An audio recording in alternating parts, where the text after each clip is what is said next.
আসসালামু আলাইকুম। আজকে কথা বলবো জ্বর নিয়ে। তো হচ্ছে আমাদের অনেকের জ্বর হলেই আমরা সাথে সাথে অ্যান্টিবায়োটিক সাথে প্যারাসিটামল অথবা এক্সট্রা ক্যাফিন খেয়ে নিই। যে কোনো প্রকার অ্যান্টিবায়োটিক এজিথ্রোমাইসিন, সেফ্রুক্সিম অথবা সেফিকজিম এবং নাপা এক্সট্রা অথবা এইচ প্লাস, আর কি প্যারাসিটামল সাথে ক্যাফিন। ইচ্ছে মতো আমরা মেডিসিন খেয়ে নিচ্ছি। আসলে কোন মেডিসিনটা কিসের জন্য কাজ করে এটাও আমাদের জানা উচিত।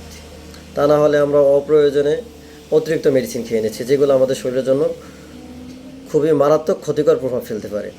তো আমাদের জ্বরের ভিতরে অনেক ভাগ আছে, অনেক কারণে অনেক জ্বর হয়ে থাকে। জ্বর হচ্ছে একটা, জ্বর কোনো রোগ না। হ্যাঁ, জ্বর হচ্ছে কি আমাদের বডি টেম্পারেচারটা যখন বেড়ে যায় তখন আমরা শরীরে গায়ে হাত দিয়ে দেখতে পাচ্ছি যে আমাদের শরীরে তাপমাত্রা অনেক বেড়ে গিয়েছে। তো এটা ব্যাকটেরিয়াল জ্বর হতে পারে, ভাইরাস জ্বর হতে পারে। সাধারণত এই দুইটি কারণেই জ্বর বেশি হয়ে থাকে। তো আমাদের ব্যাকটেরিয়াল জ্বর যদি হয়ে থাকে তখনই আমরা অ্যান্টিবায়োটিক খেতে পারবো। আর যদি ভাইরাল ফিভার হয়ে থাকে, ভাইরাসের কারণে যদি কোনো জ্বর হয়ে থাকে, এখানে অ্যান্টিবায়োটিকের কোনো কাজ নেই। তো আমাদের বুঝে শুনে মেডিসিন খেতে হবে। অপ্রয়োজনে অতিরিক্ত মেডিসিন খেয়ে নিলে আমাদের শরীরের ভালোর থেকে খারাপের দিকে বেশি আসবে, অথবা আর ভালো তো হবেই না, খারাপই বেশি হবে।